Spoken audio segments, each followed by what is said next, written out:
Fourth be with you. That's right. May the 4th, man. Where does the time go? Does anybody have an answer to my question about how Yes, Millennium I Falcon? accidentally closed out that tab, but I forgot what the answer was. But I know I What looked type up. of energy would the Millennium Falcon use? Does it even exist? It that's not what I want. actually does exist. Nuclear fusion? It would require Yes. a ring of negative energy density to work. So that does not exist. Negative energy density doesn't sound very efficient for You would flying need it to- spacecraft. Yeah. Well, no, you would need negative energy spine, but Well, it is only That does not theorized type of matter. Yeah, Like you'd a have to have- vacuum engine. What were you trying to say, Miss Tara? I think Levi said nuclear. Is that you, Levi? I said nuclear fusion. Nuclear, yeah, it would have to be fusion, right? So far, which we can't really control. Make me host. Negative. No.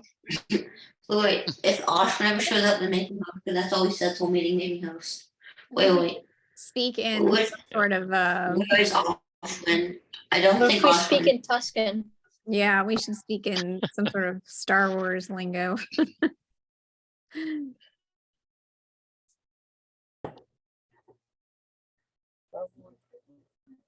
I'm such a bad shot with a rifle. They say I speak in stormtrooper. Hey Levi, Oh, ha. Yeah. Want to hear a really corny joke I told this other kid named Levi? It's this. Your name is Levi, but you're wearing Nikes. Now we're Jordans. I give me some sneakers. I wear the boots, the cowboy boots. There you go. And yeah, Levi said that was the cheesiest joke he's ever heard. I think that's a yes or no. What's no. I have a question. What's the closest Earth-like planet? Venus. Well, that can habit like it's like Earth. USG 144. Isn't it Proxima Centauri? Yes. Okay. So that is roughly 4.5 light years away. So if you could use nuclear fusion to travel your spacecraft at the speed of light, like 1.5 times the speed of light. So even faster than the speed of light. It'd still take you about 2 years to get there. It would take you about 3 years to get there. That's right. Got a long way to go. Yep. So warp speed only works if there's some sort of like wormhole, or Levi, remember when and Emma, remember when we did the Tesseract, the fourth dimension? Oh yeah. Oh, I like your background, Em. You have got his attention. Mm-hmm. So jumping. You'd to either have to hyper- travel, it wouldn't we'd be have to traveling jump at into the speed. hyperspeed. You'd have to jump into another dimension and to get there, yeah.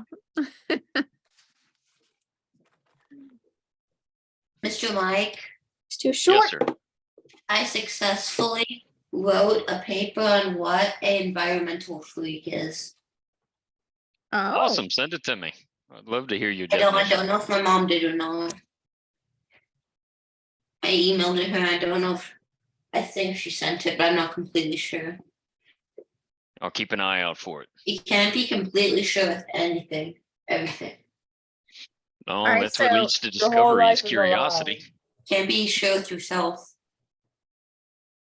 so Levi, you would need 300 metric tons of hydrogen that you would have to gather while you were in space. And there's like 1 molecule of hydrogen for every like cubic inch, I think, in space. Or Wow. square inch, yeah. So you'd have to gather 300, and that's just to go forward, according to this physicist. If you would like to stop and slow down, you would need another 300 metric tons of hydrogen. Wow, you need Yeah, a lot of so you hydrogen. need 6,642 times the mass of the ship in hydrogen in order to do a fusion reaction to go in space. Wow. Stopping's the hard part.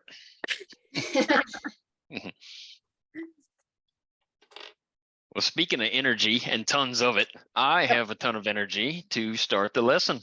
Let's Who's go ready? for Oh, well, speaking of that, my dad didn't get home till about 11:56, so I couldn't go to sleep because he didn't come home until almost 12 in the morning. So I went to sleep at about 12 in the morning. You stayed up about, oh my goodness. Welcome to adulthood. Hey, I like the fox thingy. Too bad I can't have those. All right. Real quick, guys, let's do a concept review for what we learned last time in fossil fuels. We talked a lot about what fossil fuels are and how they're used to commonly produce electricity because they offer three main benefits. Can anybody help remind the group what those were?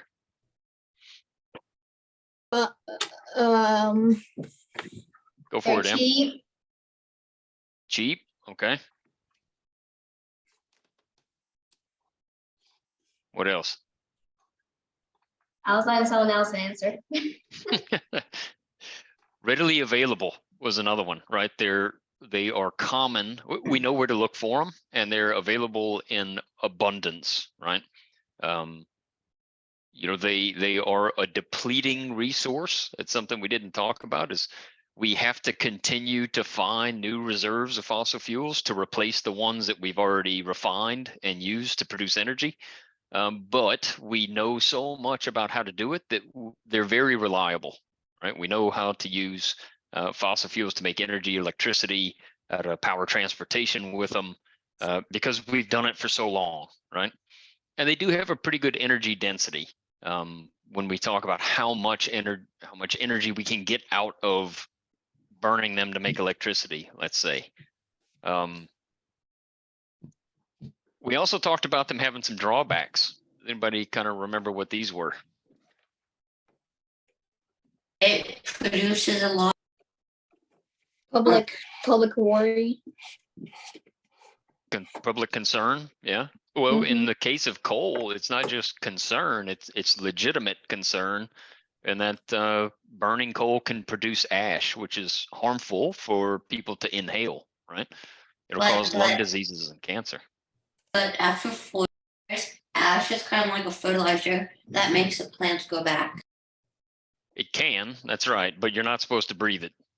So I think that's the concern Emma was talking about. And I believe you said it when you were talking about emissions. The emissions or the products that are given off from using fossil fuels to create energy are considered dirty, meaning they're harmful to the environment and to people. So we have to do things to help reduce those emissions as part of using fossil fuels to produce energy, which increases the cost of using them as energy sources. They're also not the sometimes not the easiest fuel sources to come by. So we have to do complex operations like drilling, oil and gas drilling, or hydraulic fracturing, or coal mining underground, like we saw and Mr. Mike Schultz talked about when he was on. We'll see later, you know, a comparison of how safe different fuel sources are based on the number of people that have been hurt versus the energy that you can produce with them. So, and I think it'll be pretty eye-opening regarding the risk involved with using different fuel sources. All right, so to get into this lesson, to transition a little bit, I wanted to expand on the concept of emissions. It's something you'll hear more about if you further your studies in energy and global use and the trade-offs, is that there currently are labeled 3 scopes of emissions, 1, 2, and 3. I don't know whether this is a US-based ranking system like the EPA has come up with this, or there's global organizations that have adopted this as well. But I wanted to flash them up here for familiarization because they're kind of how we talk about emissions and how we classify them. You may have heard recently that there's a net zero initiative that the globe is working toward, or you may have heard of the Paris Accord that is aligned with combating climate change due to man-made emissions, right? We got to stop putting carbon into the atmosphere because it does lead to, or can lead to, an increase in the average temperature of the globe, and that can have some disastrous effects. I have a question. Sure. Why is climate change so important? Why is climate change so important? Yeah. Consider this. We as humans are comfortable between what temperature ranges? 60 to 90. 96 degrees Fahrenheit. About, yeah, Fahrenheit, right? Just a couple dozen degrees one way or the other, and we start to get uncomfortable. We either get cold or we get too hot. And it turns out that if you go too far past either end of that, we can't survive. So the globe, as it turns out, the age of the Earth that we are in, and it's gone through cycles throughout history. If you change the average temperature, or as the average temperature changes, it affects the people that live on the planet, or the things that live on the planet, both plants, insects, animals, everything gets affected by this. And the concern that's expressed with climate change now is that based on how much we've populated the coastal areas and kind of sea level plains around the oceans where we live, if the temperature rises too much, and I think the estimate's like 2 degrees, some of the ice that is contained in the polar ice caps, North and South Pole, are far from the equator. They're very cold. They contain a lot of ice. Most of the world's fresh water is contained in these ice caps. If that melts, the sea levels will rise, and the majority of the population that lives in these kind of sea level areas around the coast will be flooded. And that would be a very bad thing, right? Yeah. So that's kind of it. With some detail, there's a lot more to it than that. It turns out that a lot of other species like us don't tolerate temperature change very much. It can have a drastic effect on the way we live and the things we do. So making sure that we don't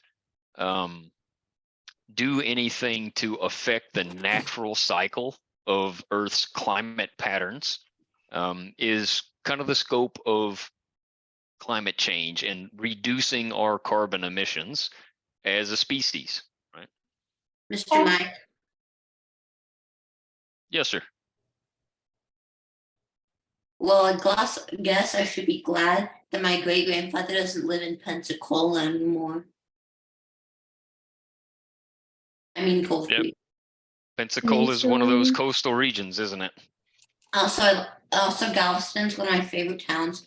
And I'd be devastated if Galveston got flooded. And Grace, there's Yeah, a that- really good, if you go to the Switch, the main Switch online one, it has under presentations. He does like a good 10-minute on the global climate change. So he shows a really good graph of the Earth has been way hotter than what it is currently and what it could be. But people haven't lived on it during that time. So it shows the different ice ages, how it's been much colder, much hotter, and it gives you a good representation of the overall global climate change. Miss Tara, Yeah. Okay, thanks. who's Orange Justice? You just joined, so I don't know. Another student. All right, so getting back to the different scopes, basically the scopes identify based on a company what type of carbon emissions they're producing, right? Scope 1 is direct. That company is creating carbon emissions through using a fuel source or a manufacturing process or something to that effect, right? So scope 1 are like what if you went out and made a campfire, the carbon you're producing from that campfire would be your scope 1 emissions. You're directly contributing to them being produced. If we step outside of that, scope 2 and scope 3 get a little bit farther from you as an individual or as a company in producing carbon emissions. Scope 2 are indirect as well as scope 3, but scope 3 are actually a little trickier because they are the carbon emissions associated with the way the things you produce are used. So let's say you are an oil refiner and you produce gasoline and you sell it to people to put it in their cars. If that person buys your gasoline, puts it in their car, and then drives 1,000,000 miles burning that fuel, those scope 3 emissions, though you didn't produce them yourself, you would be responsible for as the crude oil refiner. Mr. Mike, Yes, sir. how it would be impossible for a car to drive 1,000,000 miles on one tank of gas. It's just impossible. Never said one tank of gas, bud. But you're right. A 23 to 30 gallon tank ain't going to get you 1,000,000 miles unless you have a very efficient internal combustion engine, and they don't exist right now. All right, so that was just for a brief overview of scope emissions. When you hear net zero emissions, what that means for a company or for an entity is that the amount of carbon emissions they produce in scope 1 and scope 2 are offset. They either do not produce any emissions or they are doing something else to offset the scope 1 and scope 2 emissions they're producing, meaning their net carbon footprint is zero. And you'll hear a lot more about that if you again, if you continue your studies in energy. I guess for the older students in the class, if you dig deeper into this, you'll hear that a lot, which is why I wanted to address it here, just to give you a little bit of an introduction to it. So it's kind of like how Tesla says their cars don't make any emissions when they're actually just digging up a whole bunch of lithium making emissions. That's right. They are still not net zero emission cars, right? Because it takes carbon emissions to manufacture the vehicles. It takes carbon emissions to mine and refine the lithium that is used to make the battery packs that go into them. So, but the goal for everybody, not just EV vehicles, and this is used for comparing fuel sources and products now, are to reduce the carbon emissions as low as possible so as to not contribute to global warming or climate change. That's the idea, right? That's the concept. So with that in mind, let's talk a little bit more about the rest of the fuel sources that we haven't covered right now. I really wanted to call this nuclear and the renewables, which sounds like a cool band name to me. But what we're really talking about here is renewable versus non-renewable energy sources. And we have a few of each, though we're going to talk more about renewables in this lecture. So the diagram here, I thought, did a pretty good job of kind of showing you what is considered non-renewable. Those fuel sources that are depleting, like I said, or take millions of years to replace. If we talked about coal and oil being cooked and pressurized remains of things that were once alive over millions of years, right? It takes a long time to make more of that. Whereas renewables like solar or wind or hydro have sources that are readily available. The sun comes around once a day, hopefully, unless it's too cloudy. The wind blows fairly regularly in most places. Maybe not enough to produce the world's electricity demands, but I think you see the point where wind is renewable. There will be more wind. There will be more sun. geothermal. The Earth will continue to produce heat from its core, which we can take advantage of to produce electricity. And remember, the carbon emissions, climate change message, and finding renewable sources that have low carbon emissions associated with them is important, because our energy mix is going to change.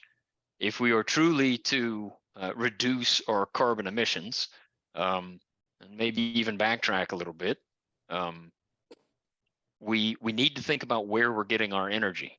Currently, it's mainly from fossil fuels. The globe, as we've seen previously, is predominantly using coal and oil and gas. Nuclear is playing more of a part now than it ever has. But the alternatives are starting to gain traction, right? We're figuring out the science to make them viable sources, increase their reliability, and make them more attractive from a cost standpoint.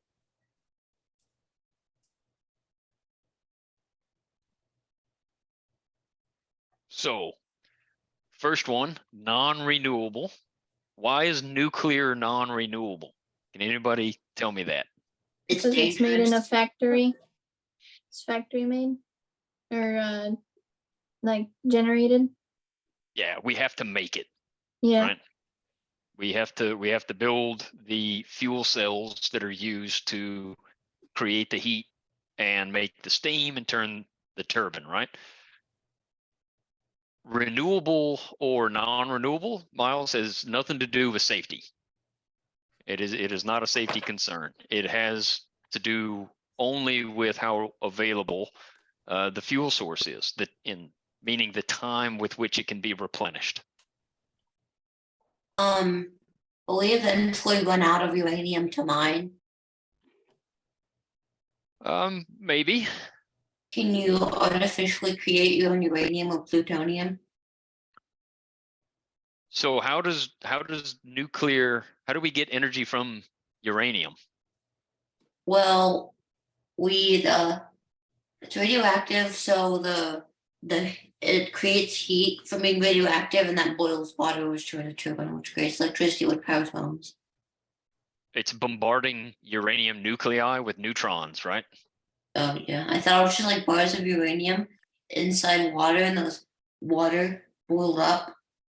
Yep. Yeah, totally different from it. It's way more complicated. Yeah, I think what I'm trying to say is that you can we have the technology now to induce a nuclear reaction, a fission reaction, meaning we can take uranium, I think it's 235 is pretty common, and jumpstart that reaction. If you have sufficient uranium in one spot and you fire a neutron at one nucleus and it hits, and that one splits off and hits more nuclei and more, you start the chain reaction of the nuclei giving off their energy and impacting other nuclei, which give off more energy in the form of heat, which boils the water and creates the steam, right? But So Made a diagram off of the page, the same page you're displaying on your screen. yeah, that was one of the assignments, wasn't it? why don't we use uranium-92? Uranium-92? Yeah, just base uranium, not some isotope. Is it radioactive if it's not an isotope? Well, yeah, it's still radioactive. It's not an isotope. I think a lot less radioactive, but still radioactive. That's right. So that radioactivity can be a measure of the energy it has, right? So what we're looking for is energy density. So we are, And sorry, we are using 92. So what you're talking, when he says 235 or 238, that's going to be your mass number, not the number of protons. So Mr. Michael's talking about the mass number. I think you're getting the two confused. Very confusing.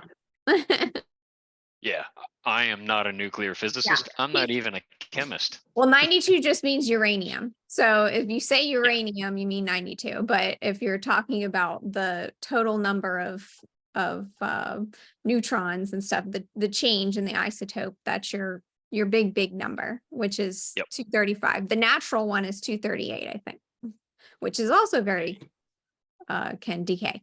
That's right.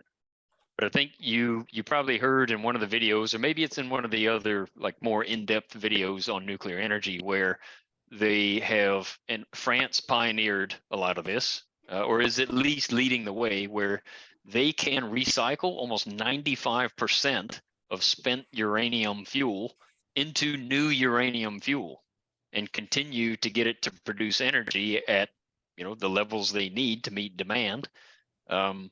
So it minimizes the waste that's created from a nuclear reaction, or that which has to be stored in a very safe place to make sure the radioactivity doesn't affect the environment. How do they do that? Well, there's a couple of ways. You can bury it deep underground in concrete bunkers, or you can put it in water. Water is actually a pretty effective barrier for radioactive sources, insulating them from people. There's actually a fairly simple formula you can use to figure out how much water you need between you and a radioactive source of a certain strength to remain below dangerous levels. And the same for any material, concrete, dirt, etc. Lead's pretty effective too, as it turns out. So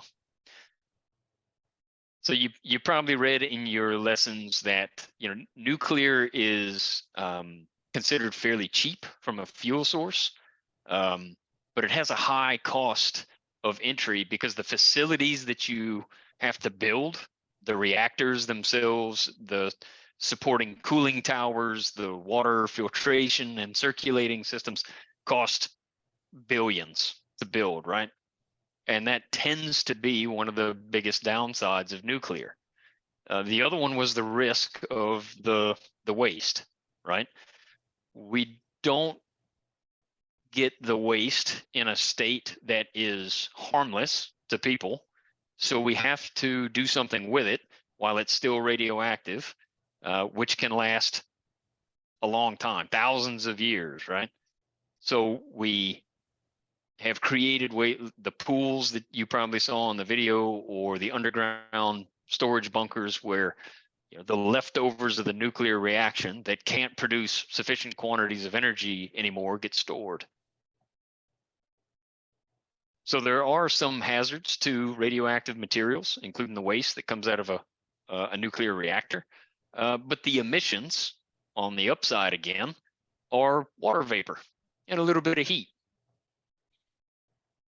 So how much CO2 do we is produced with water vapor and heat? Negative amounts. None. Right? It's steam. It's leftover steam that can't be really used to turn a generator, right? It's just like mist. Yep. Really hot mist. That's right. Hot mist. Yeah. So if you look, Humidity. some of the statistics I like that they threw out, there are over 440 active nuclear reactors across 32 countries in the world that are providing electricity to the surrounding areas. And these are megawatt facilities. Nuclear. Are there any that aren't supplying electricity to the surrounding areas? No, that is their primary objective. I think the only. Sorry, go ahead. I was just confused why you why some things, like I find words sometimes don't need to be. It's like it's weird how like a sentence you don't understand why that word's in there. Sometimes it's like that are actually supplying, are there any that aren't supplying any power to the surrounding areas? And I'm like, Yeah, you're picking apart my sentences, but yeah, I know what you mean. Words confuse me a lot as well. One example of nuclear reactors I can think of that are not used to produce electricity are submarines. Nuclear class submarines and naval ships use smaller nuclear power plants to provide energy to that vessel. They're not producing electricity for homes or anything like that. And they're not included in this 440 nuclear power plant number either. These are plants that are being used to produce electricity. Make sense enough? No. Sorry, Miles. It's just no. Just no.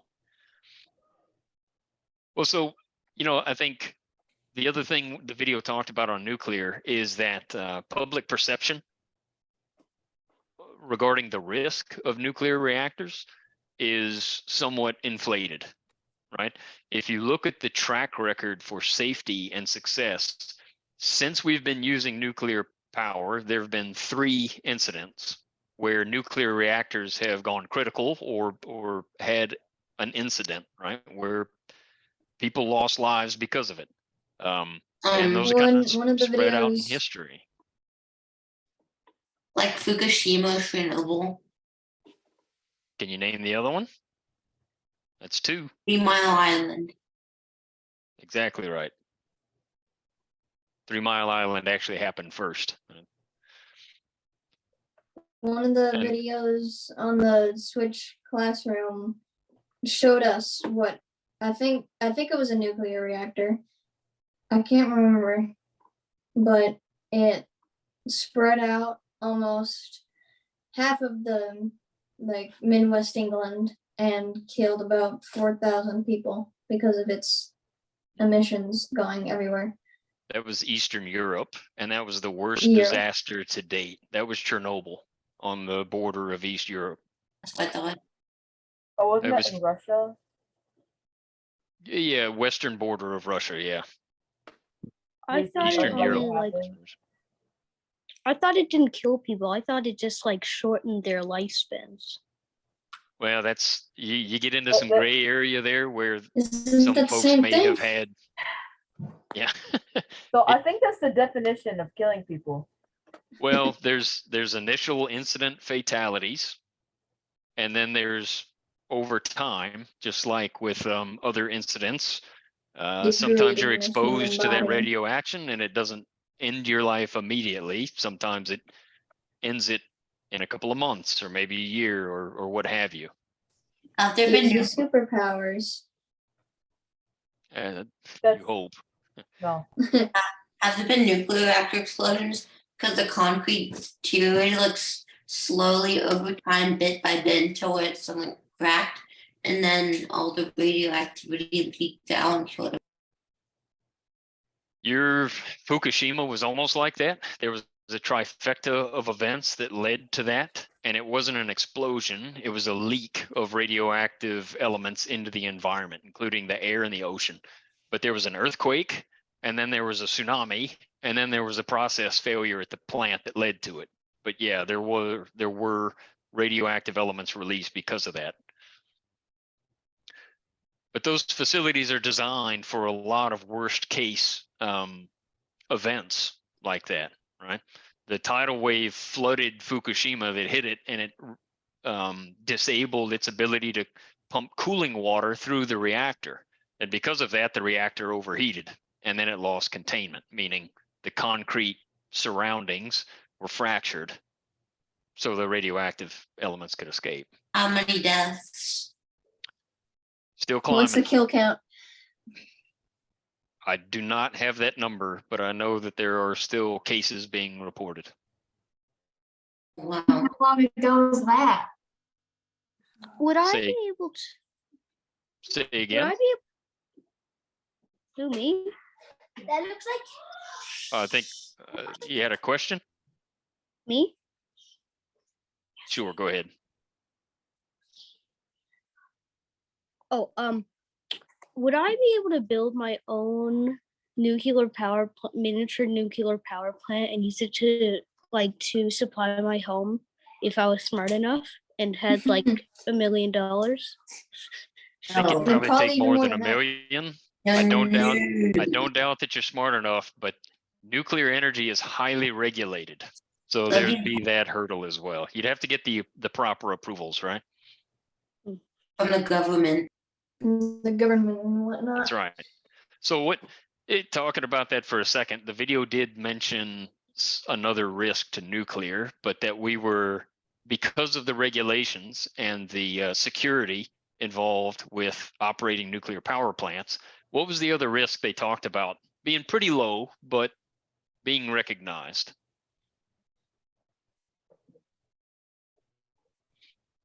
I don't remember Um, anything. Think back to World War II. I'm the already. most- Well, Bomb. the most destructive weapons that have Oh, been nuclear used bombs. on the nuclear planet, bombs. nuclear powered weapons. I was gonna right? say I was gonna say V2 missiles. Atom but- bombs. No, those are pretty bad, but they weren't they didn't have nuclear warheads on them. So nuclear energy, so the biggest upside of nuclear was the energy density, right? It's like 8 million times more dense than the best fossil fuel we have right now, like hydrogen. Pure hydrogen is extremely powerful, but nuclear energy has 8 million times thereabout more energy density, meaning for the same mass of fuel, you get 8 million times more energy out of it. That's a lot, right? But unfortunately, that energy can be used in different ways. We can use it constructively to power development and provide electricity, or it can also be used to be released all at one time and having a devastating effect, like we saw in the first atom bombs that were dropped at the end of World War II. So how much electricity could 1 gram of uranium make? That's a good question. That calculation was in the material, I believe, but I don't know off the top of my head. Why don't you do that calculation for us and let us know? Well, Weren't you also supposed to write an essay on He did. like? Oh, he did. Okay. well, I I did. All right. In the interest of time, we're going to have to move away from nuclear and get into the renewables, right? We've already talked about wind a little bit. We'll dive a little bit deeper here into it. A wind turbine is really just fan blades, very large fan blades, so they capture a lot of air. Stand next to one. Yeah. You're cool for the rest of the summer. Well, they're actually very tall as well, right? So there's very limited obstruction to the wind blowing across them. So if you stood next to a wind turbine, kind of like the picture in the top left corner of the diagram, you see how that guy's rappelling down from the top of a wind turbine or the tower? He's very small in comparison. So by the time he's Yeah. on the ground, the blades are well above his head, I right? thought he was on stilts. have He's on there been ropes. have there been any instances where these guys are walking by wind turbines, their heads got cut off by the wind turbines? No, we just talked about how tall these are, and your head would be nowhere near it. I know. You have to be very tall for that to be an issue. And if so, the NBA is going to be calling you. So we know how a wind turbine works, right? Wind blows across the fan blades. It turns a shaft. The shaft is connected to a generator. It produces electricity. So the fuel, considering, is very cheap. Wind is easy to come by. It kind of makes itself depending on weather patterns, right? The equipment, as it turns out, while it's highly engineered, is also fairly cheap when you talk about building, I don't know, a nuclear power plant or even a coal power plant. Making electricity from wind is cheap when you compare it to those. It also, because it's electricity coming from a source, can tie into existing electrical grid, right? We talked about what the grid was in a previous lesson. Wind can just take advantage of that. All you need to do is create the transmission lines from the wind turbine over to the grid, and voila, you're sending power to the rest of the world, essentially. One of the drawbacks, or several of the drawbacks, are you need the amount of electricity you can make is dependent on the amount of wind and the consistency of the wind in the area. I think if you looked at the map that Dr. Tinker drew on the board, just for the United States as an example, there's one part of the United States, kind of toward the central and including Texas, where wind blows consistently enough to produce electricity to be economical, meaning the cost of building the wind turbines and everything is outweighed by the money you can make by generating electricity in that area. And it has to do with how consistently the wind blows. So it can be limited as to where it's economical and where it's not. Offshore wind installations are becoming very popular. In fact, I think England right now, if I'm not mistaken, has one of the largest offshore wind installations in the world. And we see a lot of offshore oil and gas talent moving toward offshore wind because you're dealing with the same elements that you're used to working in, installing very highly engineered structures in the same environments. So there's a lot of similarities between the two, other than the wind turbine is just looking for wind, right, to produce electricity. Mr. Mike, Yes, sir. I have to go for about 5 minutes. I'll just leave my camera off and be muted, so I'll be back in about 5 minutes. Okay, bud, hurry back. So the other good thing about wind is it's scalable. In fact, to be economical or to make sense, you have to have multiple wind turbines, which if you ever take a drive through North Texas or look up a video of it on the internet, you'll see a lot of these wind turbines kind of spread out across a broad area. That's to take as much advantage of the wind in that area to produce electricity as possible, right? So I you sometimes can see wind turbines near the Texas shore. yeah, they're becoming a lot more popular than they used to be. In fact, Newfoundland, I know for a fact, is working with the energy regulator now for offshore wind installations, because as those who live here know, the wind is always blowing. So there's an untapped resource there that Newfoundland and Labrador is looking into taking advantage of to produce more electricity. What about the emissions that wind produces?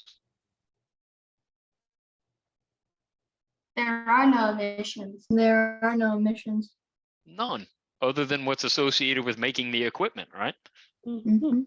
Once it's installed, it's really maintenance, right? As you can see from the diagram, there's a complex machine in there that you have to take care of for it to continue to operate as efficiently as possible.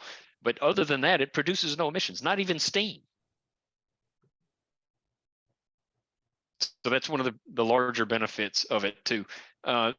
There's some pictured on the diagram there, but one of the big drawbacks of wind regarding environment and animals, does anybody remember the correlation that was made there? It was Bird and killing bat birds kills. and bats. Birds apparently love wind turbines.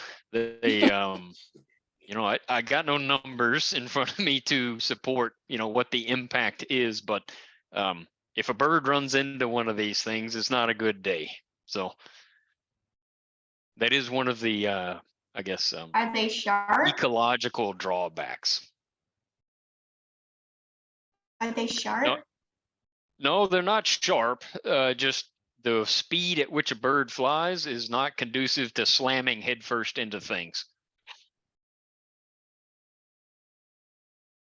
Then You how ever does you ever not hitting heard a bird hit a window window? kill birds? Yeah. Have you ever heard that? It's a pretty good thump. Guess So you guys used to get a lot of bird kill at the old house in Yeah. Haiti. That's right. Imagine what you'd hear if you were going through hyperspace and the space bird went into your windshield. You probably wouldn't hear much. It'd be over with quick. Any more questions on wind or comments before we move on? What was I forgot what England, I forgot what generator England had the biggest of. What was that again? Offshore wind. Offshore wind. Okay, thank you.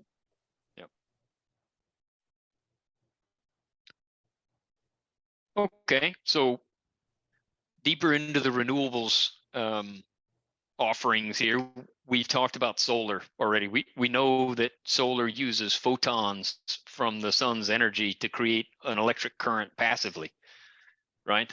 That's one of its biggest advantages. There's no moving parts.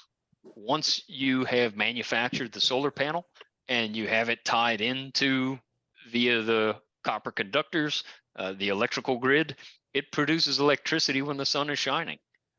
But that's also one of its biggest drawbacks, is that the sun isn't always shining. And if it's not, it will not make electricity. Specifically not enough to power a home, let's say. So you have to add on other supporting devices to make sure you have electricity when you want it, when you need it, like batteries or alternative fuel sources like natural gas or nuclear or something else to provide the electricity. If you don't have, you can imagine, if you don't have batteries for a solar panel, it's like camping at night, primitive camping, where when the batteries run out, or if you don't have any, you don't have electricity. You have to rely on other sources, even for lights, to be able to see. Think about in the wintertime when it's cold and the house gets cold and it gets dark early. So at 5 o'clock, it's dark and you don't have heat or light. It's not going to be a good time, right? Luckily, So luckily here it says sunset was at 8:01 p.m. during the summer, right? Yeah. What about in the wintertime? It gets dark around 4:35, 5 p.m. That's bad. Wait. So if you have a house that runs completely on solar and no backup generator, what do you do during the nighttime? Does your house run on batteries? You walk around like this, trying to find your way through the house because you can't see. It's part of the challenge for solar. Most solar installations are recommended to have battery backup, so you can store the excess power that you're not using while the sun is out for use later, right? So when the sun's not out, you have some energy available to you. The added cost of the batteries, because you can't rely on it all the time, the added cost of the batteries or the added cost of having an additional energy source offset a lot of the benefit for solar right now. Not to mention that they are not 100% efficient. They only capture a portion of the energy spectrum that the sun gives off, right? And I think, still haven't confirmed, but I think the theoretical maximum is like 40%. So that means you have to have more solar panels to get more energy or make up for that. So it is scalable. You can go to any store and buy these in various sizes, but for a house, they tend to put them on the roof and they'll position them so they're facing the direction that gets the most sun exposure. So you get as much energy as you can from your solar panels, but you still, in most cases, need additional backup like batteries or another energy source, like being tied into the electric grid the way you are today. I believe it was actually 15, not 40%, if I remember correctly from the video. 15? I think it was 15. I think 15 sounds like their actual efficiency right now, and they're trying to increase that number. I think in a calculation just on paper basis, I think it's higher than that. That's why I call it the theoretical maximum. We haven't achieved it yet with the designs that we have, but they think they can get higher than the current, which is, I agree, I think is about 15% or so.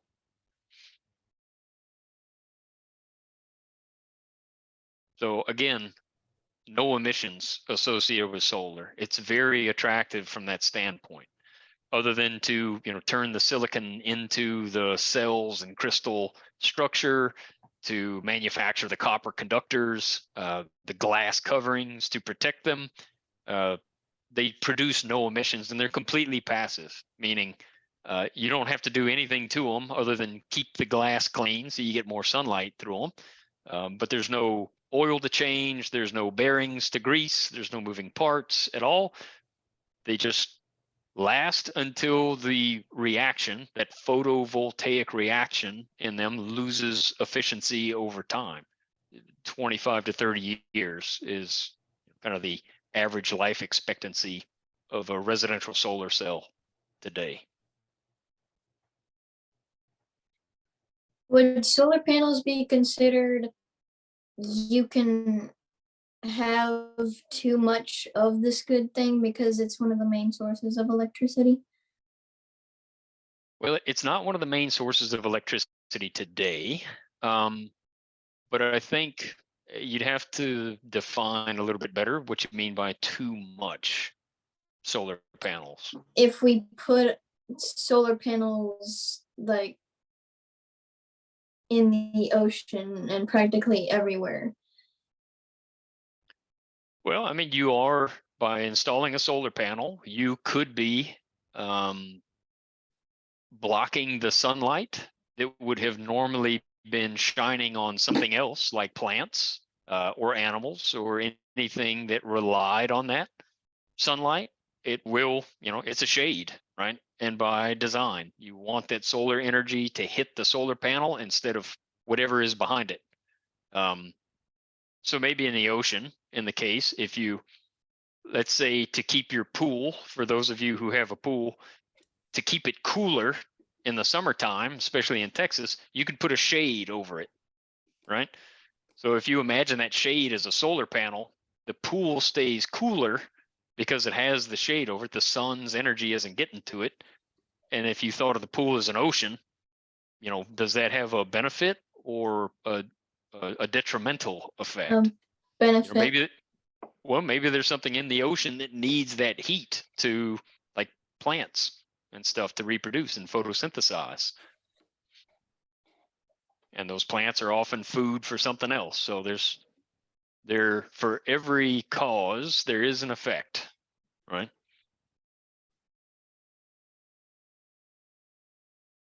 So yeah, maybe, I think is the answer.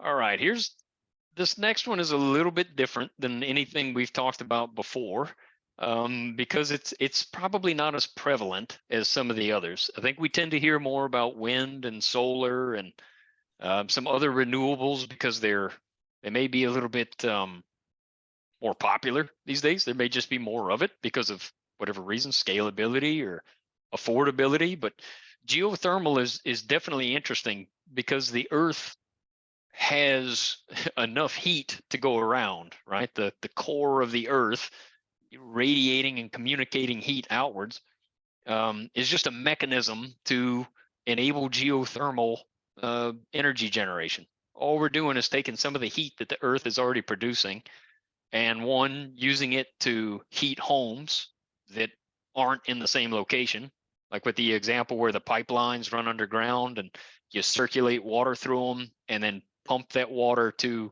somewhere else, or pumping water directly into the earth and making steam, and then that steam powering a turbine and then a generator to make electricity. And it turns out that this is available anywhere, but they're like the most powerful cases or the best cases for using geothermal exist where the plates of the earth, the tectonic plates, have some gaps in them that allow that heat to come closer to surface, where usually it would be deeper into the earth that you'd have to go to get a higher temperature. Places like Iceland have examples like that where the hotter temperatures are closer to the surface of the Earth's crust. You don't have to go down very far to take advantage of it. And you can use it to produce steam. They have very large geothermal plants, kind of like the one in the picture in Iceland, that produce electricity and supply it to the area around them. I think there's a Netflix documentary on somebody went up there. Was it that Zach guy? That actor? I think so, yeah. Yeah, I think Zac so. Efron. Does anyone know Zac Efron? Oh, Right. Zach. I think he has some documentary on alternative energies, and he goes up to Iceland and seeing the how geothermal works.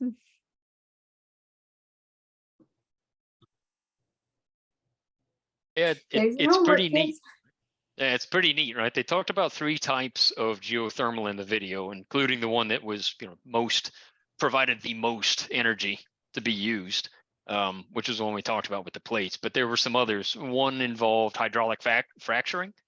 A lot of times, to say, if you're just on a spot of bare land, you can get to that higher temperature in the Earth's crust, but you have to drill down to it. So now you're adding some cost and some complexity. That offsets a bit of the benefit of using a very renewable natural resource to make energy. I was wondering, like, is it like how is the heat like, is it really renewable? Is there really like infinite heat in the Earth's core? Like As, in there? as far as our lifespan is concerned, yes. Okay. The Earth has a molten core, right? Or has a layer. The core is in layers, but the heat from it you can use because it is very insulated and stays very hot. So yeah, but for the purposes of our lifetimes, yes, it is considered a renewable resource. There's nothing else we have to do other than get to it and take advantage of it. Okay. We're gonna do a Kahoot. Maybe. I think yes. I think you'll look forward to the Kahoot more than you do learning about the material in class. I'm writing Would, notes about all this stuff. Would we be able to harness the energy in the sun? Would that be possible? It's a great question. Solar panels are our first attempt to do that. But would we be able to like use some super strong material and like make some type of big long pipe to the sun and like capture its energy and bring it back to Earth or something? There's something like that. There's actually, it's called a Dyson sphere. A what now? A Dyson sphere? Dyson sphere. Okay, I've not heard of this. Yeah, But it's a thing to harness energy from the sun. Well, I will say that there's another form of harnessing the sun's energy that is not related to electricity production like a solar cell is, and it's water heaters.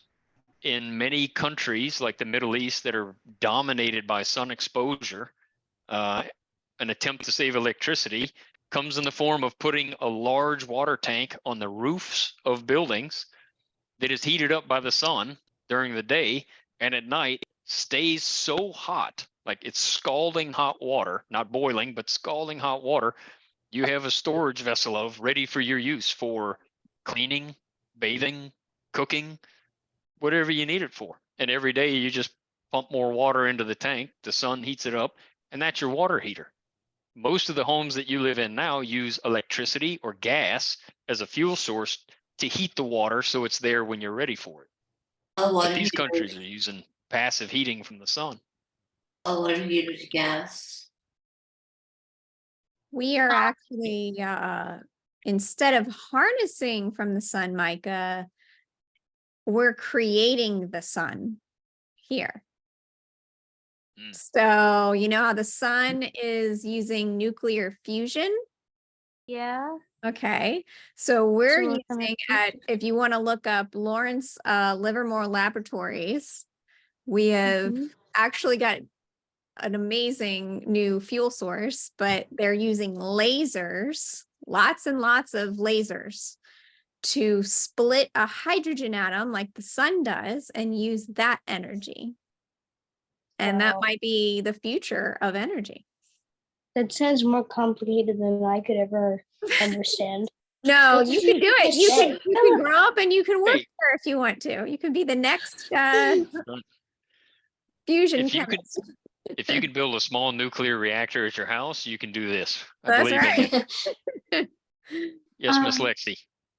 So I was wondering, could we eventually harness the light from the moon? What is the light from the moon? Just sun reflected on the moon. Yeah. Reflection of the sun. Now, I like where your head's at, because what did we also see in the solar lesson about using mirrored panels to Oh.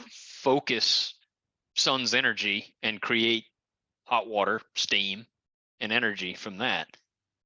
Will we be able to use, like, will we be able to install solar panels on the moon and then transport the energy to Earth to generate more energy? Is the moon in geosynchronous orbit with the Earth? Yes. No. Not. But if you could get over that small hurdle and you could if you could transmit the energy that was stored on the moon wirelessly to the Earth, then yeah, you could have a whole energy gathering system on the moon. You would just have to figure out a way to get it to the Earth, right? And predominantly at night, right? So I that see. when the sun isn't shining on your part of the Earth, you're getting energy from the moon, right? As it's trying to gather more. Because it would be cool if you just had like a solar panel in every single spot on the moon, and then you just always be generating lots of energy. Well, 'Cause they we do that won't- for like, the, we- the moon base. They're going to use solar, Yeah. and ISS Mhm. uses solar for energy. Almost every spacecraft known to man has used solar to replenish its fuel source, its energy, including the Mars rovers. That's the only way they've survived. Lexi, did you have another question or a follow-up to that? Did the answer make sense? Let me ask you that. Yes. Okay, good. It's all solar energy comes from the sun, and you can collect it if you have line of sight, right? If there's nothing between you and it, you can collect it. But if it's just heat energy you're after, you can use mirrors to reflect and lenses to concentrate that energy. So I think if you had a complex system of mirrors and lenses, you could probably focus the light coming from the moon like a telescope does to maybe produce energy. Use the old magnifying glass in the sun. That's trick. exactly what it is. Yeah. That's exactly what it is. Biofuels. Here's one that's a little more off the reservation, so to speak.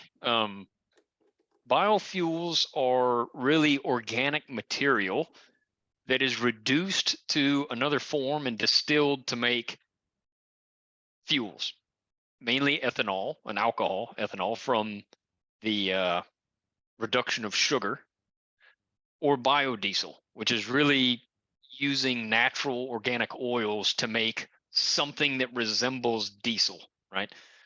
It doesn't have to be a petroleum product. That's the fun part about that one. Diesel fuel, as we learned earlier, is really just a distillate of crude oil. But you can use other sources of oil, other organics like plants or algae or tree nuts and like peanut oil.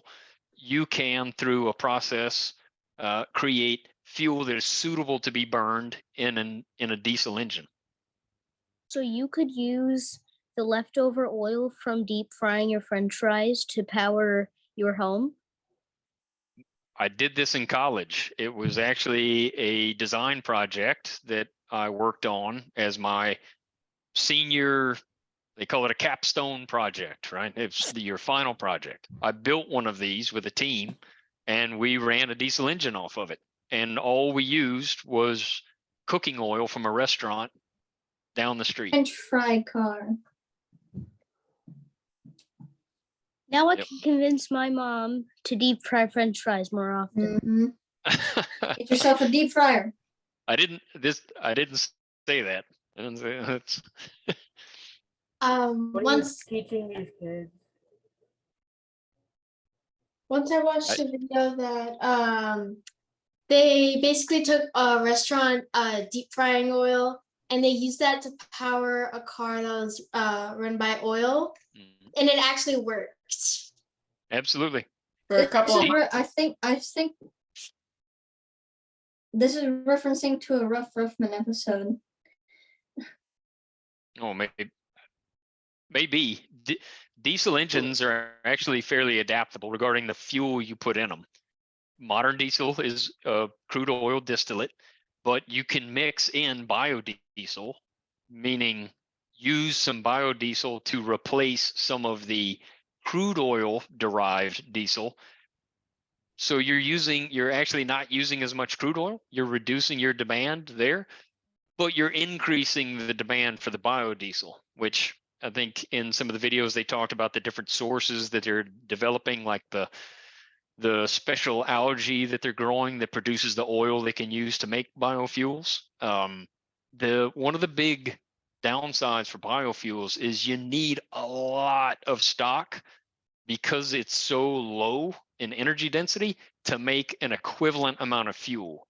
Like diesel fuel derived from oil versus diesel derived from a plant have a lot of differences. You can substitute some for the other, but you can't replace it completely yet without modifying the engine to run on it, right? So you can do it, but it just takes a little bit more work, and that added cost and the amount of work involved in growing all the crops or manufacturing the feedstocks kind of starts to outweigh the benefits of biofuels. That's why I think one of the statistics I looked at said that in the US, 5% of our energy in 2021 came from biomass. So that's not an insignificant percentage if you think about how much energy the United States uses in a year, but it's not huge either compared to, fossil fuels that are probably over 80%, of our energy needs. To help kind of support that, I found a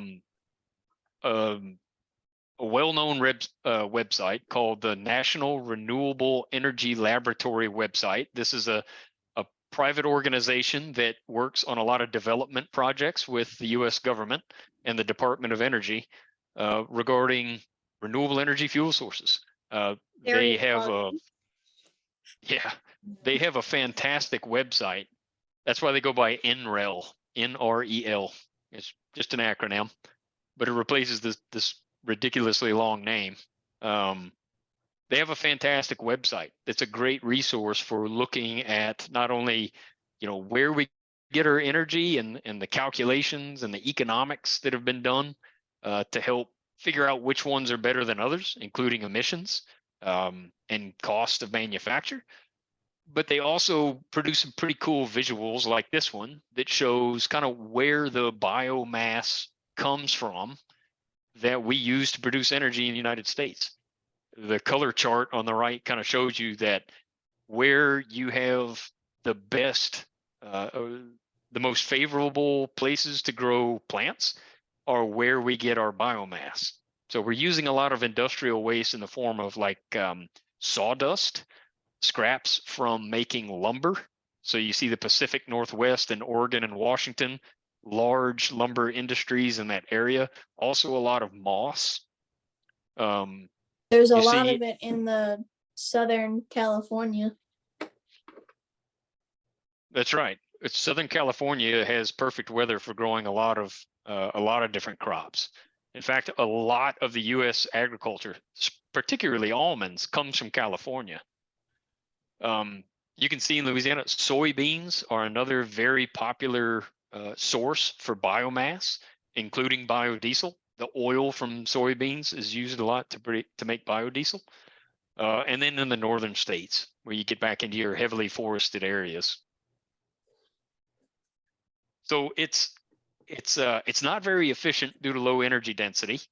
It needs a massive amount of biomass to make energy. Yeah, crops. Yeah, and you know, to make it more efficient, to make it a more a more prevalent player in the energy mix, we need advances in technology. Like we have to keep studying it and creating better enzymes to convert the sugars into ethanol. We need better technology, just like solar panels, to make them more efficient and to make it more attractive as an energy source.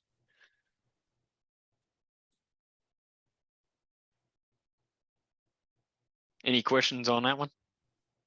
No. Yeah, there's your Who has facts. seen Back to the Future?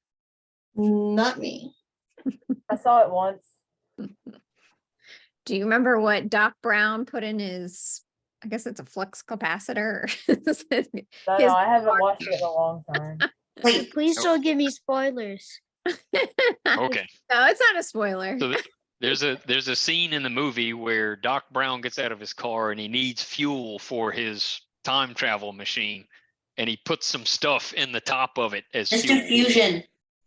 It's Mr. Fusion. That's right. It's a nuclear reactor. And he uses a bunch of trash and he puts like a banana peel in it and some some drink, Yeah. a bunch of biomass. All right. So last but not least, we'll talk a little bit about hydropower, which we've mentioned before. But this one is particularly special for our Newfoundland and Labrador crowd, because this is where the majority of your electricity comes from.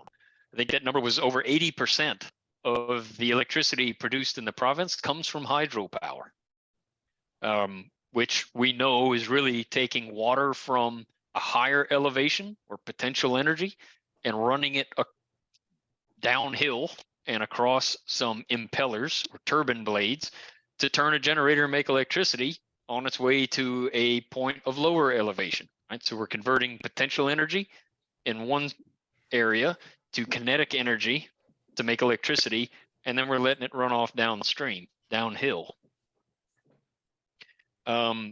It's highly renewable. The fuel is cheap.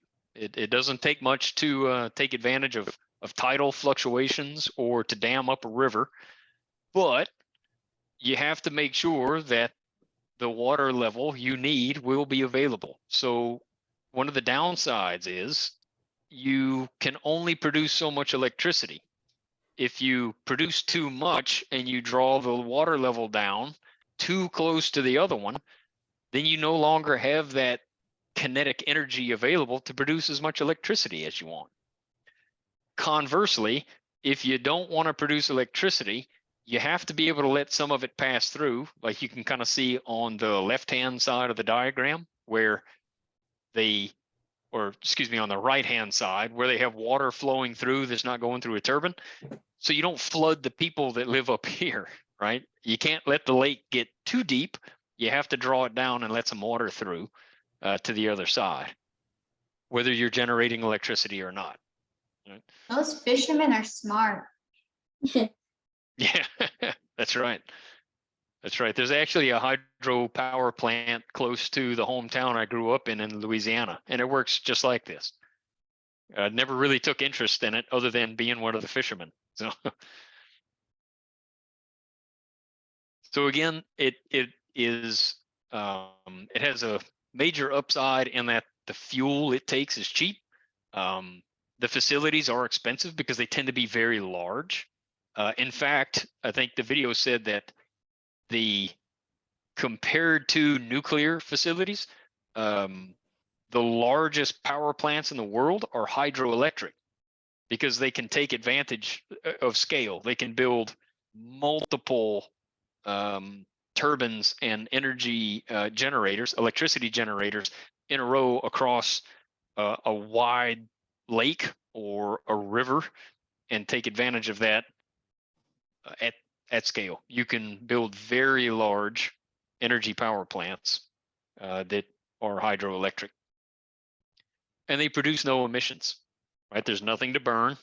They do have a lot of mechanical moving parts that require maintenance, but there's no CO2 being emitted into the atmosphere. There's no carbon emissions, right? But you do need access to a river or to tidal surges, right? So when the tide comes up and you get a pool of water, you can generate electricity. And then when the tide goes out, you can't. It comes back and forth in cycles, right? So you need the right geography to be able to build a plant.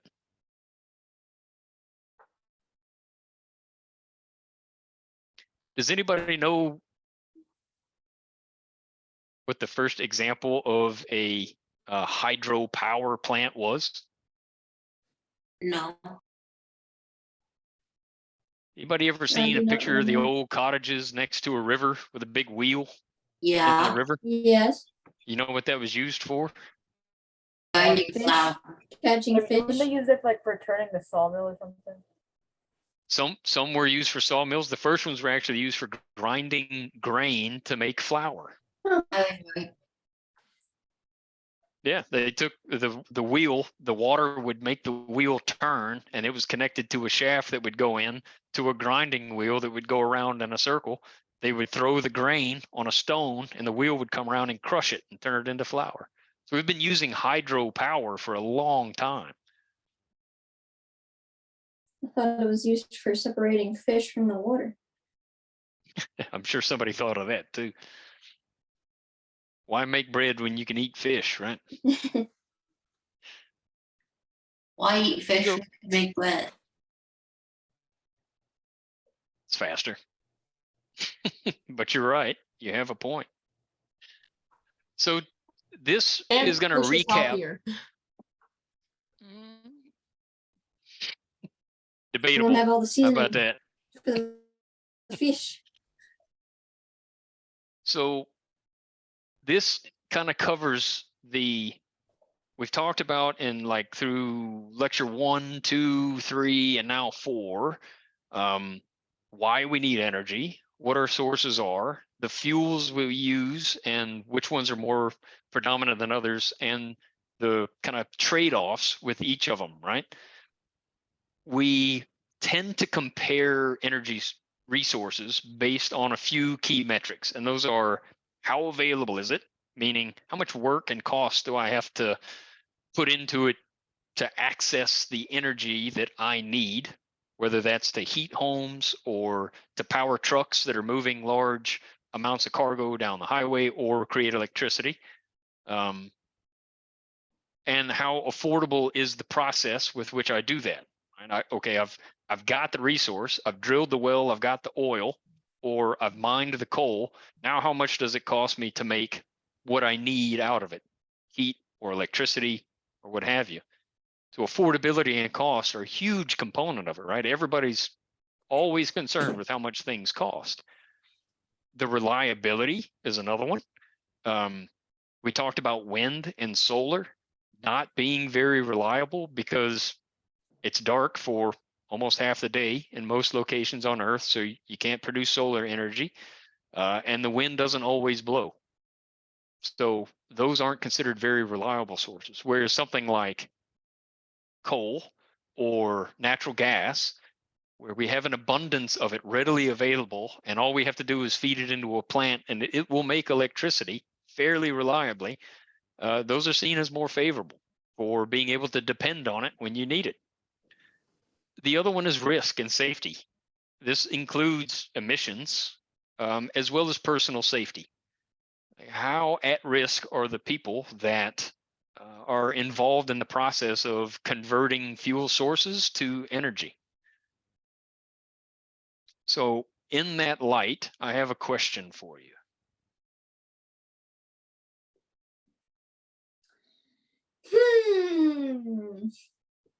Of What is all it? the ones we've talked about, fossil fuels, coal, oil, natural gas, nuclear, Is and the renewables, Solar. which one do you think is the safest? solar's the safest, probably, right? But not the but it doesn't Wind. produce as much energy as others. Wind. Right. Well, wind kills a lot of birds, and that includes environmental. So And there's the Right. danger of falling during from wind. That's So probably somebody's got to impossible go up to there, do. don't they? Like the guy we saw in the picture hanging from ropes. Mm-hmm.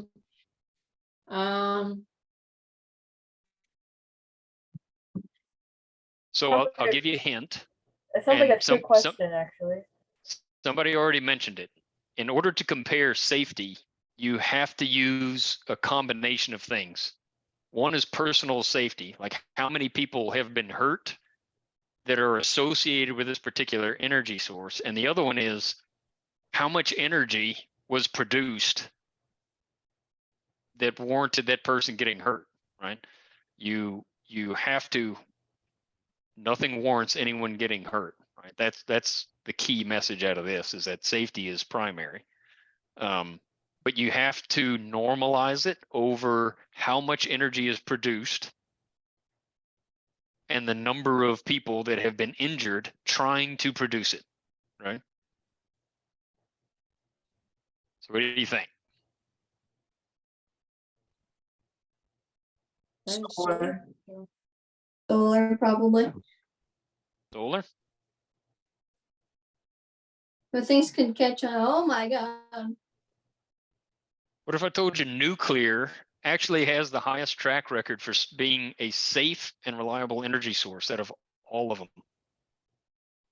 No way. Listen, Based on energy produced versus I was the kinda number right of about people. Besides the coal number, I was right. that coal number's not surprising. It's not, is it? When you think about mining and working down in caves and explosion risks and inhalation risks, and doesn't seem like something that's very friendly to people to do, right? Well, How about oil? Is that one surprising? No. Sort of. Not really. Not really. You're confirming one of my biases, but why are you not surprised by the oil number? wait. Isn't mine It's oil endangered a lot of animals. like coal is like, dangerous? Ducks, Oil. like animals could swim in the oil and get stuck. If there's an that's oil in the- spill, yes. Yeah. I think oil would be much worse. I think this graph makes it look better No, I think because it's I at think terawatt coal- hours. Coal is the worst. Coal is the worst one because coal is the one that people get hurt mining, and it's one of the lower ones with energy per density. Yeah, but its activation energy is lower than oil. So when you put it in 1,000 terawatt hours, if you take that away, oil would be 10 times worse because it's up there with nuclear, which is why nuclear is so low, right? Because it produces a ton of energy with a little small amount of uranium. That's right. The reason we don't look at this in terms of total number of people killed or hurt or environmental impact is because you have to think about how long each of the energy sources have been used. Nuclear has not been around as long as coal, nor oil. So you'd have to look at it over some other metric, like years used. Here we see it in energy generated, right? Which really just tries to align it with the end game, which is we need the energy from the fuel source. How many people are getting hurt in the process, right? So you can normalize this data over a couple of different metrics. This one's just aligned that way. I personally know people who've been injured in oil and gas, but that's my personal bias because I work in that industry. If someone worked in coal, they would probably say, I believe this coal number because I know people that have been injured. The wind, Desi, like you said, you don't want the birds to run into the wind turbines. So someone that works in the wind energy business and walks around and sees dead birds is probably going to go, man, this is a huge problem, right? It's perspective, and it creates a bit of bias unless you can normalize it so it can be compared versus other sources. Rooftop solar was the one that was kind of funny to me because that's, you That know, one was surprising. Something could catch fire. I think, It but could. when you take away the terawatt hour, the reason why is because the solar and the wind don't produce that much, not like nuclear. So when you take the per 1,000 terawatt hour away, it would be top of the food chain, right? I mean, you don't get Oil much would energy still- from it. You don't get much energy, but there's still few deaths. Oil would still not top coal in the number of mortalities Yeah. because coal has been around a lot longer. Oh, no. Okay. I was looking at wind and solar, but yeah. Oh, yeah. So interesting, right? That nuclear, when compared to others, is actually has a better, the superior track record for safety. But because of the radioactivity, because of the hazards of the waste that have to be managed, public perception considers it kind of dirty or unsafe, right? No real emissions, carbon wise, very reliable, immense energy density, meaning you can get a lot of energy from just a little bit of fuel. So, is it going to gain traction in the future? Potentially. The country of France is over 80% powered by nuclear reactors. And these are smaller scale reactors throughout the country. A lot of highly dense European countries are looking into nuclear because of the benefits of how much energy can be produced from just a small site. Where are my But as you saw- nuclear chemists? Where's the future nuclear chemists in this group? I want to be an actor. That's too easy. By the way, how much is a terawatt hour? We talked about kilowatt hours before, and the average human using about 100 of them a day. How much is a terawatt hour compared to a kilowatt hour? Enough to tear your face off.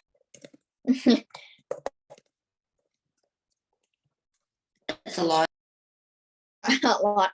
1 It's a- trillion watts. It's a billion. Oh. 1 terawatt hour is a billion kilowatt hours. It's a lot of energy, especially if you consider you only use 100 kilowatt hours a day worth of energy. So we've wrapped up a lot, right? Looking into fundamentals of energy, why we need it, how many people in the globe don't currently have reliable access to it, why it's important going forward. But a lot of this gets framed up in what industry is calling the dual challenge. You'll hear this more again going forward, but on the back of the population increase and the increase for energy globally, countries continue to develop. There's more people that need access to energy, and the focus on reducing carbon emissions, meaning we are performing more studies to make sure that us producing energy isn't creating unintentional consequences that could be harmful to us and our environment. How do we do it?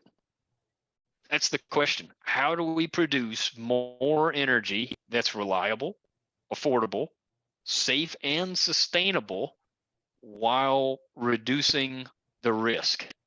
Meaning nobody gets hurt and we're not doing anything to the detriment of the environment in which we depend on to live. This is like the summary of the challenge for the energy industry for the future, right? My generation, your generation, and those that come after you will have to address this issue. They'll have to be able to answer this question. How are we going to do it?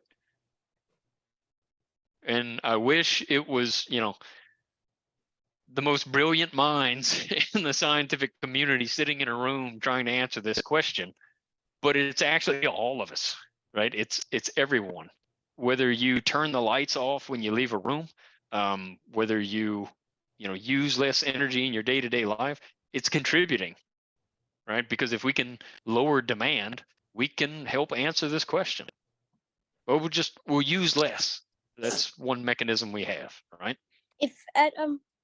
if at say at one time every day, every single person in the whole entire world turned a crank, each turned a different crank, how much energy would everyone in the world produce in 5 minutes? I don't know, but I can Probably tell you a how lot. much energy it takes to bake a potato. Oh, A lot. It takes 10 megawatts. 60, I thought. No. Wait. Micah, it's funny you mentioned that because professional cyclists actually will use computers that are tied to sensors on their bicycles that tell them how many watts of energy they're using while they cycle. So if you had a generator attached to that bicycle and you had a bicycle big enough for every person in the world to sit on it, we Be a could pretty answer big your bicycle. question. That's a big old bicycle. How That's right. long Very would that big be? I don't know. Pretty long. It could probably circle the world a few times. I bet it'd be like the longest motorcycle in the world. It's pretty long, but like it'd probably be like 1,000 times longer than that motorcycle.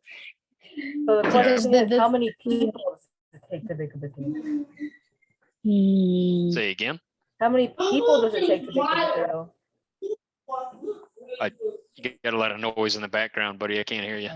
If you put them all on that bike, how many people would it take to bake that potato? Well, that's a good question. It depends on how much wattage each one of them's producing, right? Yeah. We could do the math. All you got to do is make some assumptions, right? And they're all pedaling at 50 miles per hour. I know If that they makes pedal sense. at 50 miles an hour. Man, pedal 50 miles an hour. So that wraps up what we've talked about so far. Why we need energy, where we get it, the trade-offs associated with the different sources. My plan next week is to wrap up this class with the final lecture, which is really going to be about where we go from here. Like, what are the concerns? What are some other technologies we have available, like batteries? We haven't covered batteries, but we've talked a lot about them, right? But it'll kind of bring everything to a close regarding the kind of where we are in our energy journey as a population, as a species, right? So we're going into the more profound side and more like deeper into the world itself and what we're doing, what we're planning to do with this energy in the future is what you're talking about for the next class. Yeah, we'll look a little bit more into climate change and some of the science behind it. I think the assignments for next week are going to be more thought-provoking.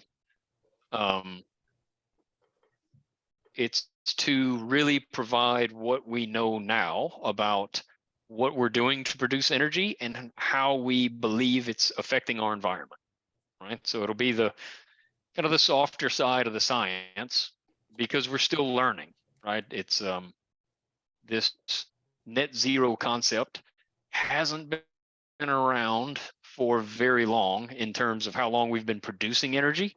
So we're starting to think differently about how we produce energy in light of some of the data, right? I'm gonna share my screen if that's okay. I have a question, but it has to do with that, and it's on my Sure, go ahead. and try to.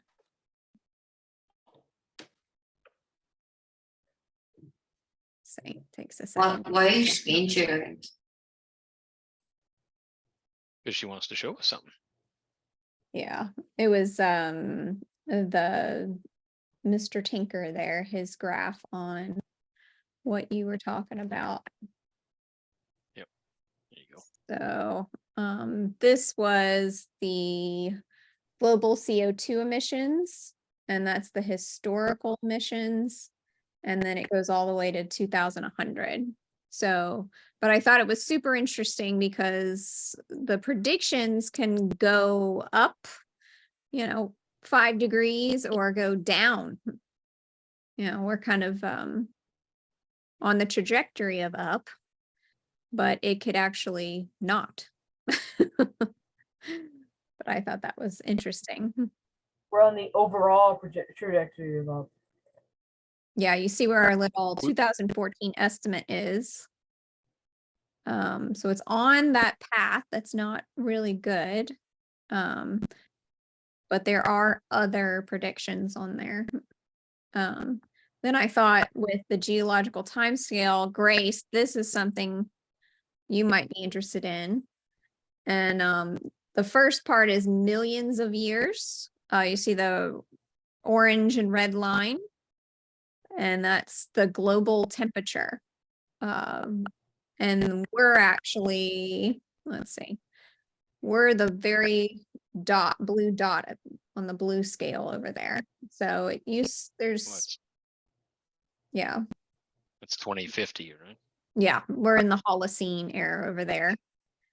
And it kind of shows at 2050, if we're projected on that big red line, where that would be on the temperature of planet Earth in general.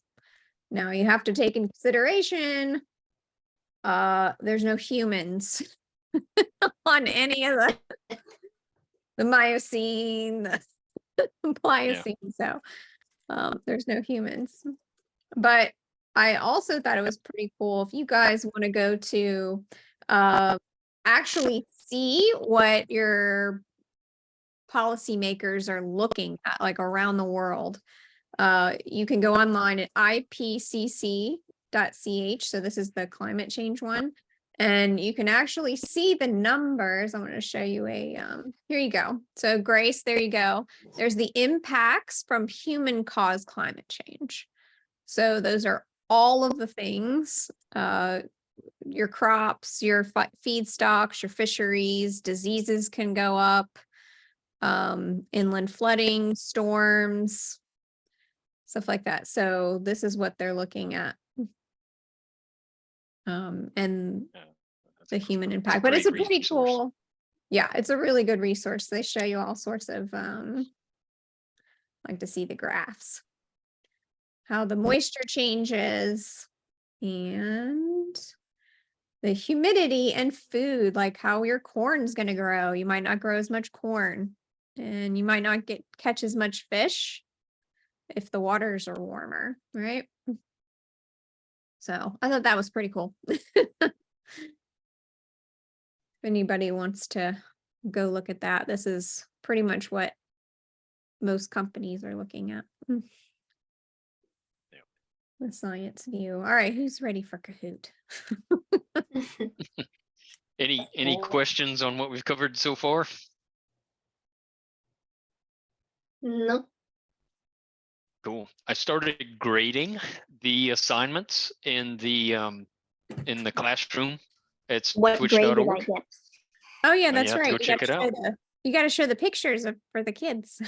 Oh, the pictures. Yeah, we've got pictures to show. All their I'm drawings. gonna go check my grade. Pull those up. What are we gonna do with Kahoot?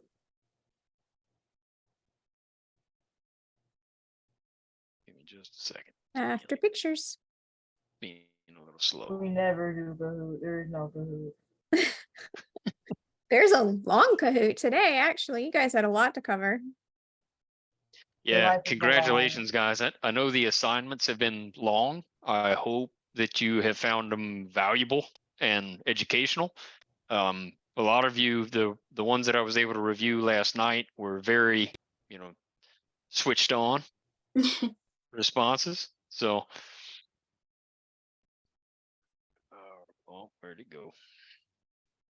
Yeah, probably don't need to see that spreadsheet. What just happened? Turned off screen share. You have a personal appointment that's 1 hour overdue. Yeah, that's this class. Which I give made you it. an estimated amount of your grade, or do you just have to guess? No, That's so fine. before I just marked them as complete, or not. What I did this time is if you watched the videos, you got 100%. Your score on the quiz was cumulative. So if there were multiple, like the closed notes, fill in the blanks, and the quiz, whatever percentage correct you got, I just added those up. And if you watch the video, I gave you 100%. And then I added those up, the points you got, and then divided it by the total available. And then you used an old college grading scale. 90% or higher is an A, 80 to 90 is a B, anything less than 80 is a C or complete. Because some of them didn't have that many points available, like they only had 200 points or 300 points available maximum. And if you got some of the fill in the blank stuff wrong and got, kind of a lower grade on that, it was really going to hurt the average score. So I just marked it complete, to show, look, you get credit for it. But there were some C's, some folks got tripped up on a couple of things. The questions aren't easy. They are meant to test you. No, I did not write the questions.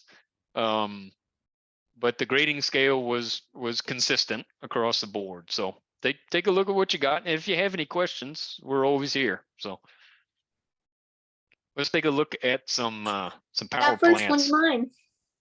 Nice. Second one's mine. I like it. This is almost just like the lecture, right? The water flows downhill, spins the impellers on the turbine, turns the generator, makes electricity. Yep. Water wheel. This is really similar to the grinding wheel we talked about for making flour. You would just put the wheel in a river, it turns the shaft, but this one's connected to a generator. So awesome. Yep. Water from a dam across the turbine, turns the generator. Looks like a bit of a flexible shaft here. Hey, that one's also mine. Nice. Like this. So this is the nuclear reactor. Yeah. You're good at drawing 3D. Yep. Thank you. Yeah, that's awesome. That one's also mine, but that's my least What? favorite one. This must be different fuel sources. Yes. Coal looks like looks like coal.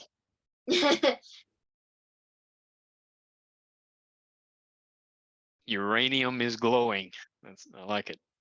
Is it toxic or is it radioactive? I forgot to put radioactive. I meant radioactive, but I put toxic. The uranium is in here. I like it. That would be a great warning sign. The uranium is in here. We need Yep. clear signs like that in the world. And the closed loop water system for cooling and for steam production. Yep. Awesome. I like it. I like the food idea. Yeah. I like it. The different percentages that make up the sources there, or energy density. Yeah, this is energy density. Sweet potatoes themselves are pretty high in energy density. You should try them if you don't already like them. I like 'em. Uranium. I like it. I like it. Yep, more on energy density. That's I mine. think the analogy that Scott, I like it because Dr. Scott Tinker used the same kind of analogy, the boxes on the board. And then when he got to uranium, he said it wouldn't be the board, it wouldn't be the building, it would be bigger than the land that their facility, their laboratory was built on, right? 13 kilometers exactly. Yeah, it's a lot of energy. Oh, big brain. I like it. Yep, simplified. There's your neutron impacting the nucleus of the other uranium atom, splitting off more neutrons, creating the chain reaction. Whose is that? This is I'm not sure whose it is, but it's hydropower, right? The dam passing water across the turbine, turning the generator. I think a distinction to make here is that the turbine itself doesn't generate electricity. It's like the pinwheel.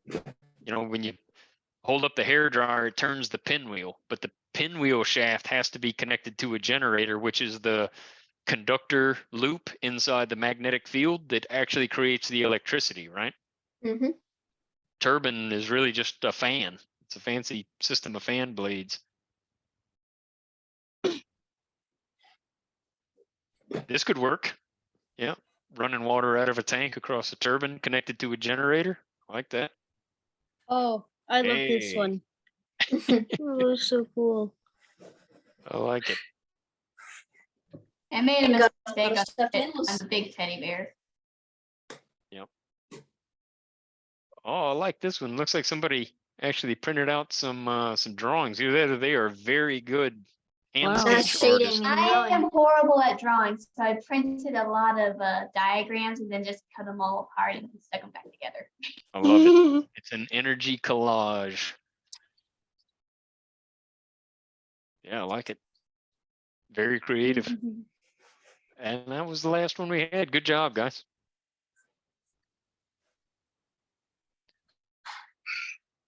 All right. I am trying to So- get the Kahoot to load. I'm gonna have to. Oh, is Kahoot being a bad boy not loading? Yes, I've gone through 2 servers already. Bad It's not Kahoot. aiming for the podium this time.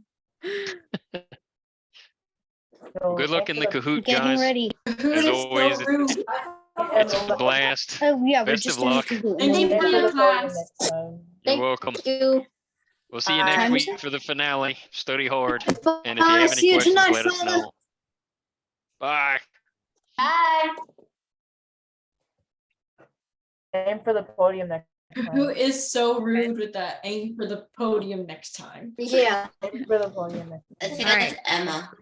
So I would say you can see what I'm seeing, but it's pretty much just a sorry, it's taking an extra few minutes to load sign. Oh, Another Kahoot being terrible. Yes, I'm trying to Mr. play. Well, to be Mr. fair, this is a longer Kahoot, so it might take a few Can you minutes. report the Kahoot? Sure, if we get to Yes, do no. it. I'm not sure. It's just being, Goofy. yes, it's not being cooperative. it's a little bit goofy. Wait, is being goofy? I said Oofy with no G. Oh, it Goofy. has. I guess you say Goofy too. Goofy. Oh, it's being goofy. Yes. Oh. Like the other day, I was on Kahoot. Look at And the bottom if they're gonna be on Kahoot. The other day I was on Kahoot and I found 2 Kahoots about ceiling fans. Okay, I think I got it, guys. I got it. All right, hold on. Let's see if I share that. Yay. Remember, click the view option and no, not that. All right, so 678 627. Feel like I'm calling out bingo numbers. I know, right? Oh, for the grand prize. G8. No, other one. Make me host.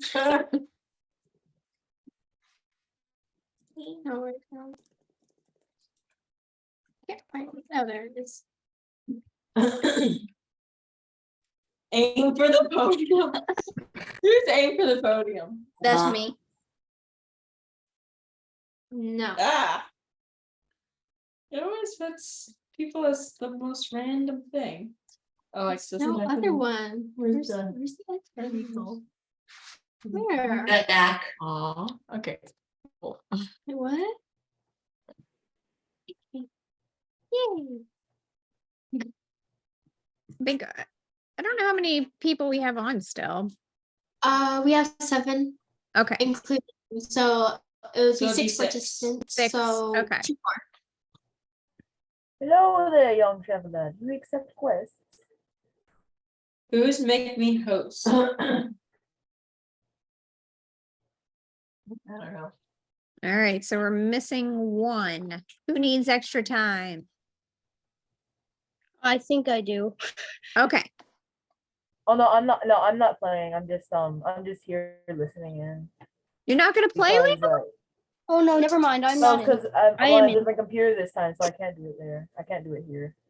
Okay, Doesn't you have sure you don't want to Safari. play? But it doesn't. No, it doesn't have. It doesn't have Google. It just I'll has- miss my Ah. I'll miss my competitor. All right, so I'm gonna start, guys. Ah, Cool. you're- There's only 5 people in here. Oh, don't worry, Emma. I'll beat you next time. I Oh, might okay. get third place. My connection was lost. Oh, never mind. All right, I'm gonna ask you a question, Miss Sarah.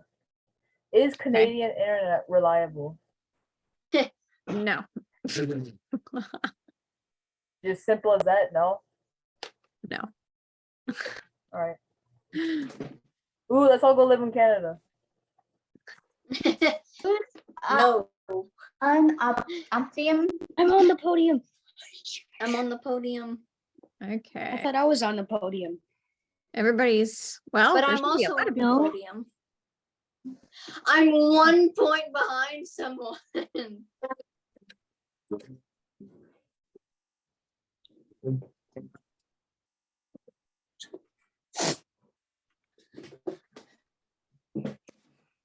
Yes. 44 points behind someone, behind Nightshade, which is true. Levi, you can call out the answers. Best safety You record. can help everybody. Nuclear energy has the best safety record. Mercury in retrograde is bad.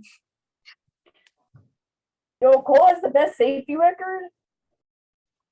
Mm. Cole has the best safety record. Oh wow, that is definitely not true. People glowing in the dark. People glowing in the dark. I'm sorry, but we Oh cannot use nuclear because we are afraid It's of like people that. It's like glowing. the Lorax movie. The kid that's glowing because he swam in the chemical river. What's the benefit of nuclear? No. The Incredible Hulk.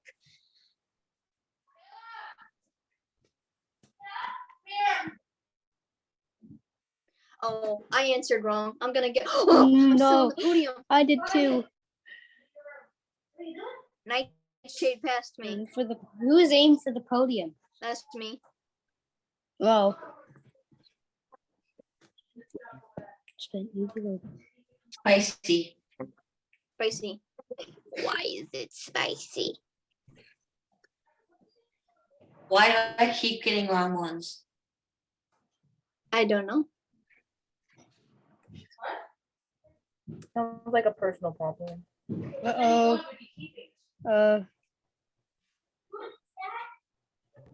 Why is the Kahoot music so catchy?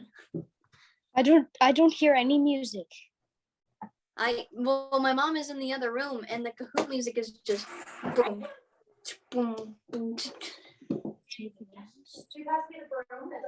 They're safe against the Incredible. Terrorism. They're safe against the Incredible Hulk. Give me the broom. I'm not gonna do this. I am still in second place. Most important, affordable, and It's expensive. Bill.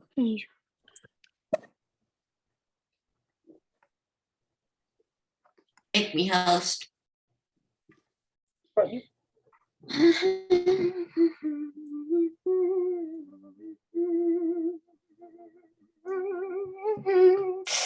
Yes.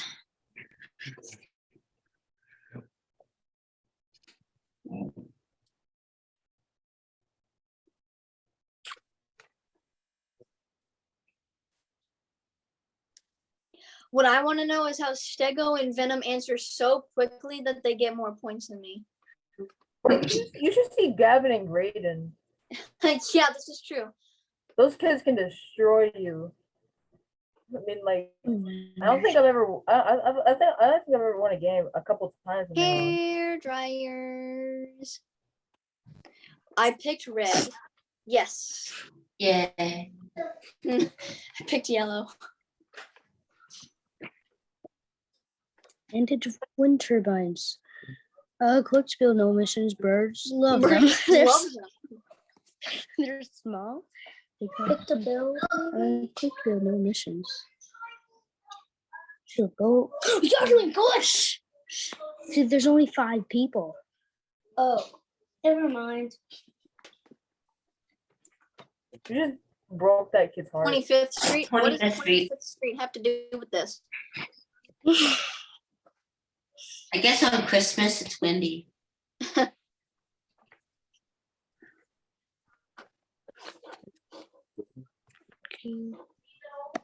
People driving by to take pictures. What's wrong with that? Everything. No, absolutely everything is wrong with people driving by to take pictures. Unmuted. Like what? Everything. Oh, Ow. It's great. Texans love the challenge. lightning smart. Of course, we love the challenge. We're human. Red. It's okay. I'm still in fourth place. CO2 emissions, oils, coal, natural gas. Oh no, the fewest. I thought it was good. No, I'm still on the podium. Oh, you. I'm Star still- Wars mug. Okay, I'm still on the podium. Good. The biggest challenge is solar. They're 100% efficient. It's hard to scale. Oh, okay. I thought I picked the wrong one for a second. Ooh, I'm getting closer to Star Wars monk. No, don't get close to the Star Wars. Inefficient. It goes red. Inefficient. Ratio of power versus I don't remember the notes I took, but I think it was inefficient. Yay. Yeah. Yay! Yay. Gosh. Well, I'm definitely aiming for the podium. I do. Next time, name yourself, aim for the podium. We'll get on the More podium. spectrum. Higher cost of materials. More powerful sun. Superpowers. Let's do Like, superpowers. replace the sun, man. All you gotta do is fly up there and what? Yay, moved up. If you don't Why am I in replace the last sun, place? then Hey, just just produce like you'll blow up. Flux capacitance. It's flux capacitance. Nuclear your fusion. determination. Your determination of willpower. Determination of real power. Make me host.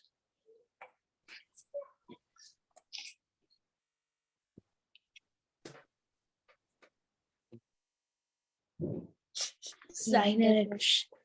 It's Man, those parents look happy to install their Someone just solar have no panels idea. for their child.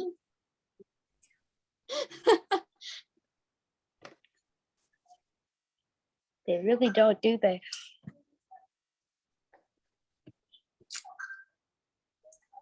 I got this one wrong last time.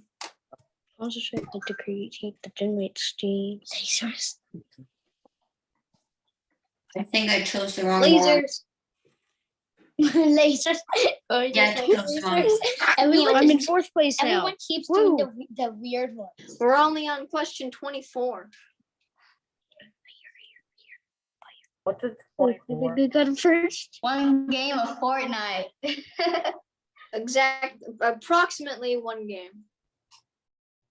You're only 2,044 I'm in points fourth behind. place now. The best source of geothermal energy comes from burning wood to make heat. How outer far? space.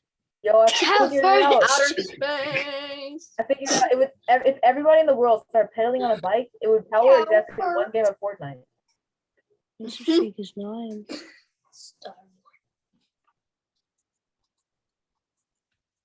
What sells this? Costco. Costco. Why Costco? Costco energy drinks. Energy drinks. Yay.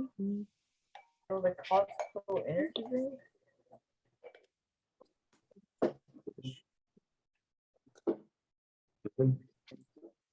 Last time it told me it was fracking. Oh, Mike is so good. Never mind. Yeah, he's in fourth place in the slide people. Geothermal heat pumps are cheaper to operate, Longer cleaner, lasting. Tell me, but longer you last- must be in fifth place. Micah, that's plus one.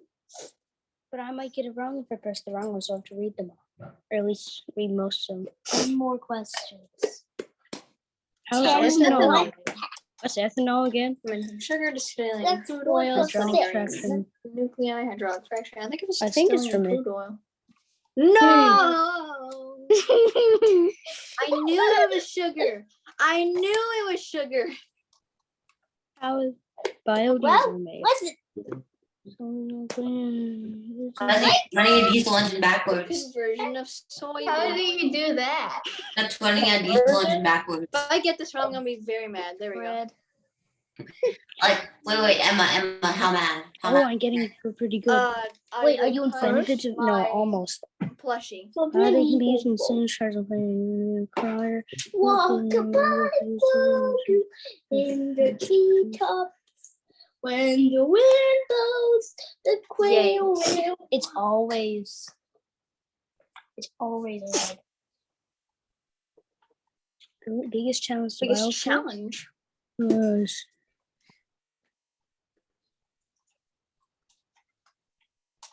It's green. Check. Wait, let's. Government policy. Oh, No. Not aiming for the podium. Come on. I did the first major. Mike, is that you? Yep. Water. Oh, that's right. Getting there. Which force is behind the hydro? Hydro. The dark Oh, side. magnetism. Do the dark Dark side. side. Dark Dark side. side. Magnetism. Magnetism runs your river. The dark side. Philip, I'm on like potential. You spelled the word wrong. Aquaman. Seconds. Aquaman. This taking. You spelled you spelled Oh, I the word almost wrong. got. I'm almost in third. Almost in third. Almost in third. How do you Where's spell hello wrong? Two more questions, I Mike. think For this is this. this. Please. Hydroelectric, I think. Oh, 33 points behind him for the podium. Are you Star Wars monk? No, Monk. no, no, no. Hey guys, Star Wars monk. Sarah and Lucy make Are all the right answers red? I'm on the Famous podium. smoothie maple syrup. No. Yes. Hi, Emma. This is the last one. John, solar When? wind. Wait. Oh wait. What? Why? Why do? Wait. What? Just press red. You just press any. I'm in. Oh, I was on the podium a few minutes. Yes. No. No. Woo. Emma. That's right. That's why you All right, don't guys. cross. So close. Why you don't it's okay, cross, guys. boy. If you didn't make it, if you No. time, make sure to aim for the podium next time.